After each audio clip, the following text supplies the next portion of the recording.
안녕하세요. 정신분석이들입니다. 오늘 코아스의 정신분석은 어떻게 치료하는가 해서 9장입니다. 정신분석 치료에서 공감이 담당하는 역할에 대해서 우리 코아스 선생님이 잘 서술하고 있거든요. 거기에 대해서 잠깐 살펴보도록 하겠습니다. 자, 첫 번째, 코아스는요, 이런 질문을 합니다. 자기심리학자가 사용하는 공감과 다른 정신분석학자들이 사용하는 공감이 다른가? 이렇게 질문을 하면서 같다고 얘기를 하고 있습니다. 정신분석 치료를 하든 일반 심리나 상담을 하든 공감 굉장히 중요하지요. 자기심리학자가 다른 공감을 말하고 있는 것은 아니다. 자기심리학자들도 똑같은 공감을 사용하지만 좀 더 폭이 넓고 깊다. 좀 더 확장된 공감을 사용한다. 이런 얘기를 하고 있습니다. 자기심리학 도입으로 인해서 분석가가 처음으로 분석가를 이렇게 사랑과 증오의 대상으로 삼는, 보통 기존의 정신분석은 이렇게 하지요. 전이가 올라오면 분석가를 사랑과 증오의 대상으로 삼는, 거기에 대해서 공감을 해줬습니다. 전이를 해석하면서. 근데 그 경험뿐만 아니라 분석가를 자기 대상으로 삼는 환자의 전이의 경험에 대해서, 이 환자의 욕구들에 대해서 공감해주면서 좀 더 새로운 차원으로 확장시켜줬고 심화시켜줬다. 이렇게 공감을 자기심리학자는 더 넓게 사용할 수 있다. 이렇게 설명을 하고 있습니다. 그러니까 정신분석 공감에 대한 견해를 조금 더 넓게 보고 깊게 볼 수 있도록 만들어줬다. 이렇게 얘기를 하고 있습니다. 자, 공감은 우리 모든 정신분석 단계에서, 분석 과정에서 굉장히 중요합니다. 코아스는 이해 단계와 설명 단계가 반복해서 나온다고, 분석 과정에 반복해서 나온다고 설명하지요. 그래서 이해 단계에서도 공감이 중요하고 설명 단계에서도 우리 분석가들은 공감에 기초해서 행동을 해야 된다고 이렇게 말을 하고 있습니다. 자, 이해 단계에서 공감은요, 분석가는 자신이 환자의 감정을 이해했다는 것을 말로 표현해 줍니다. 그리고 그 말로 표현한다는 것은 영혼이 없는 말은 아니겠지요. 충분한 공감적인 이해를 말로 표현하는 겁니다. 그러면서 환자에게 그의 내적 상태를 이렇게 서술해주고 심리 정서적인 상태를 서술해줌으로써 환자 자신이 이해받고 있다는 사실을 가깝게 경험할 수 있도록 해줍니다.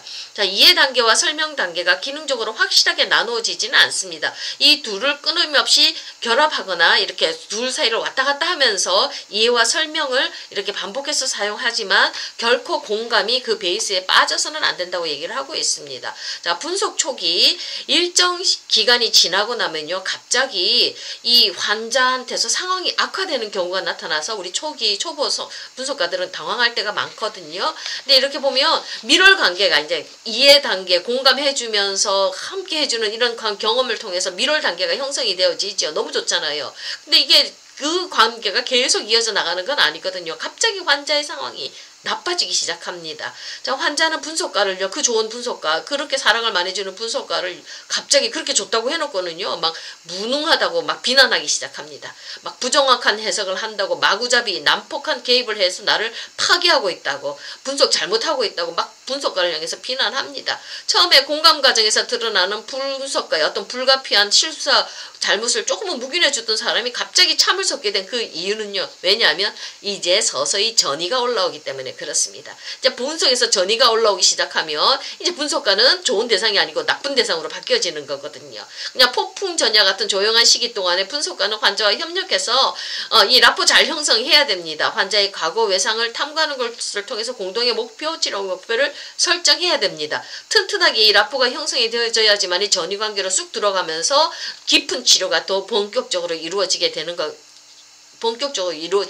그러면 분석가도 이때 전이가 올라올 때 이것을 잘 견뎌내주고 담아내주는 그런 내공들이 좀 필요합니다. 그러니까 내 남자 안에 더 무의식 속에 있는 깊은 상처들, 그 외상들이 이제 전이를 통해서 올라오니까 이때 분석가는 자기 어린 시절에 상처를 준 나쁜 대상이거든요. 그런 자기 대상이거든요. 그런 것들을 통해서 이 사람의 상처가 확연히 드러나기 때문에 어떻게 보면 악화되어진다고 느껴질 수 있지만 요거를 잘 견디고 버텨나가야 됩니다. 요 9장에서도 임상 사례가 나오는데 굉장히 분석가를 힘들게 하고 있는 사람인데 잘 견뎌내주고 버텨내줬을 때 이 환자가 치료가 쑥 잘 전개되는 것들이 임상 사례 속에서 많이 나오거든요.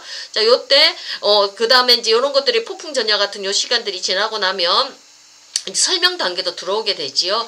전이가 올라오면 반드시 전이를 해석해줘야 되지 않습니까? 이제 설명 단계가 오면, 자, 이해 단계와 마찬가지로 여기도 공감의 토대 위에서 이 분석 작업이 전개되어져야 됩니다. 그냥 공감이 없는 이 설명이라는 것이 이 분석적인 것들이 잘못하면 이게 폭력이 될 수가 있거든요. 또 새로운 트라우마를 입힐 수 있으니까 우리가 따뜻한 공감의 감정을 가지고 우리 환자들에게 내담자들에게 설명 단계를 해줘야 됩니다. 공감은 꼭 반드시 필요한 그런 우리가 상담가들이 가지고 있어야 되는 그런 베이스 역량이라고 저는 생각을 하거든요. 자, 분석가의 이론적인 지식은 이해 단계에 그랬던 것보다 역동적이고 발생학적 이론의 정확성과 폭과 깊이에서 더 큰 영향을 미치지요. 그냥 공감만 해줘서는 안 되고 이해만 해줘서는 안 되고 이제 좀 더 깊은 단계에 들어오면 전이를 해석하면서 네가 이런 전이를 이렇게 일으키는 것은 어떤 발생학적인 원인이 있다. 역동적이고 발생학적인 그 원인을 이렇게 분석해 내주면서 정확하게 해석해 주어야 되겠죠. 이것이 환자의 인지와 환자의 심리 기능을 더욱더 확장시키고 좀 더 깊은 자기 내면의 성찰로 들어갈 수 있도록 만들어주지 않습니까? 이런 과정이 반드시 필요합니다. 자, 설명 단계는 심화되고 확장된 이해 단계지만 인지적인 측면이나 정서적인 측면에서 이해 단계하고는 좀 더 다릅니다. 환자를 정확하게 이해하고 그 이해를 전달할 수 있는 분석가의 능력에 근거한 그런 경험의 단계지요. 그리고 내적 경험의 동일성이라는 그 원체적 유대의 강도는 분석가가 이해 단계에서 설명 단계로 넘어가면서 점점 줄어들기 시작합니다. 원초적인 유대 관계는 점점 줄어지고 대신에 공감하는 관계, 좀 더 심리적이고 정신적인 관계로 변해가기 시작합니다. 자, 중요한 사실은요. 원초적인 그런 융합 유대, 끈끈하게 묶이려는 그 유대, 그거는 이제는 점점 줄어들어야 됩니다. 그게 정상적인 거예요. 아기가 언제나 엄마 품 안에서 있을 수만은 없지요. 언제나 항상 분석가하고 좋은 밀월 관계만 유지할 수만은 없지요. 이 원초적인 융합 유대, 공감에서 비롯된 이해 단계에서 비롯된 요거는 좀 줄어들어야 됩니다. 대신에 어떤 단계로 변화해야 되냐면 성숙한 경험의 차원의 공감적인 유대가 늘어나야 되는 겁니다. 그 사람의 심리, 정신, 내면이 바뀌어서 이제는 성숙한 성인과 성인의 공감적인 관계, 심리적이고 정신적인 관계를 좀 더 성숙한 관계로 바뀌어져야 된다는 얘기입니다. 환자와 분석가 간의 이런 공감적인 연결은 이런 식으로 보유되고요. 분석가가 역동적 및 발생학적 요인에 대한 통찰을 환자에게 이렇게 설명해주고 나누어주는 것을 통해서 그 범위가 더욱더 심화됩니다.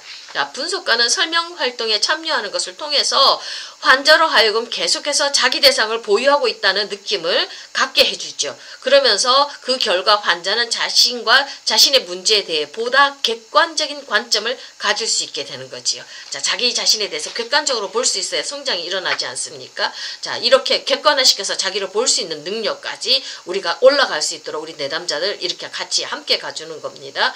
자, 이렇게 객관적인 느낌을 이렇게 가지면서 이제 환자가 점점 자기 자신을 성찰하는 깊이가 커져갑니다. 자, 설명 단계를 통해서 환자는 자신을 객관적으로 볼 수 있게 되는 동시에 역동적인 것들, 그런 발생학적 설명을 제공하는 분석가를 이렇게 수용하듯이 자기 자신을 수용하려는 노력을 지속하게 됩니다. 자, 분석가의 견해를 이 사람이 이제 수용했지요. 받아 먹었습니다. 이러면서 자기 자신에 대해서도 좀 더 자신의 못난 부분, 상처난 부분들, 그런 병리적인 어떤 부분들에 대해서 조금 원인에 대해서 알게 되면서 좀 더 성숙하게 수용하려는 노력을 하게 됩니다. 자, 이 객관성을 가진다는 거, 그 다음에 수용성을 가진다는 거 굉장히 중요합니다. 인간의 발달에 있어서요. 자, 내 자신에 대해서 조금 더 객관적으로 볼 수 있다는 거, 여기서 성장이 일어나는 거거든요. 이제 변증법적인 성장이 여기서부터 일어나는 거기 때문에 우리 전부 다 이 객관성을 가지지 못하기 때문에 자기 자신, 그 병리적인 자기애 때문에 우리가 고통을 겪지 않습니까? 자기의 문제를 좀 더 객관적으로 성찰할 수 있고,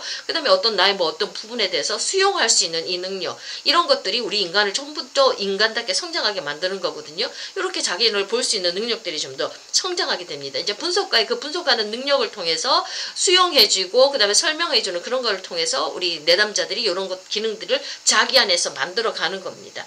자, 이처럼 분석에서 좀 더 높은 수준의 객관성을 지향하는 태도는 발달의 신호지요. 그리고 그것은 하나의 자기 대상 경험이 다른 자기 대상 경험으로 대체되는 겁니다. 그리고 원초적 자기 대상 경험이 성숙한 자기 대상 경험으로 바뀌는 거고요. 자기 대상과의 융합 경험이 자기 대상의 공감적인 반응 경험으로 이렇게 대체되는 것으로 이렇게 나란히 가는 겁니다. 좀 더 성숙한 자기 대상을 만들어 갈 수 있는 능력이 우리 내담자 안에 생긴다는 얘기입니다. 그래서 공감이라는 것이 베이스가 되어졌을 때 이해 단계도 중요하고요. 공감이 베이스가 된 이해 단계도 중요하고 설명 단계도 중요하지만 어느 한 단계에서 공감이 빠져서는 안 된다고 얘기를 하고 있습니다. 환자를 잘 이해해야지만이 그 환자하고 납포가 형성이 되어지고 유대관계가 잘 형성이 되어지죠. 요게 이게 잘 발달이 되어야지만이 전이 속으로 쑥 들어가고, 그 다음에 그 어려운 것들, 그 폭풍 같은 그 고통의 시간들, 아픔의 시간들을 잘 견뎌낼 수가 있지 않습니까? 이런 것들 경험하면서 전이를 잘 해석해 줄 때 이 설명 단계에서 우리 상담가가 따뜻한 그 공감의 마음으로 이 사람의 그런 것들을 설명해 주면 이 사람이 이걸 자기의 문제들을 이렇게 객관적으로 볼 수 있고 수용하는 태도로 보면서 좀 더 건강하게 성장할 수 있다는 거. 그 다음에 이렇게 성숙한 자기 대상, 그 같이 공감할 수 있는 관계, 이제 막 사람한테 매달리는 게 아니라 좀 더 떨어져서 객관적으로 볼 수 있는 좋은 인격적으로 성숙한 관계를 맺어갈 수 있다고, 이렇게 코앗이 정신분석에서 이 공감이 담당하는 역할에 대해서 이렇게 설명을 하고 있습니다. 공감의 관계가 꼭 붙들려 있어야지만이 전이에서 다가오는 그 폭풍 같은 시간들을 우리가 견디고 버텨 나갈 수가 있습니다. 자, 공감 굉장히 중요하다는 얘기 우리 코앗 선생님이 했고요. 다음 주는 우리 마지막입니다. 10장 하고요. 저희들 우리 센터에서 연구실에서 선생님들하고는 지금 그 다음에는 컴버그 책으로 우리가 또다시 공부를 할 거거든요. 이제 요 10장이면 마지막입니다. 그 다음 주는 우리 컴버그 책으로 같이 한번 공부하도록 하겠습니다. 감사합니다.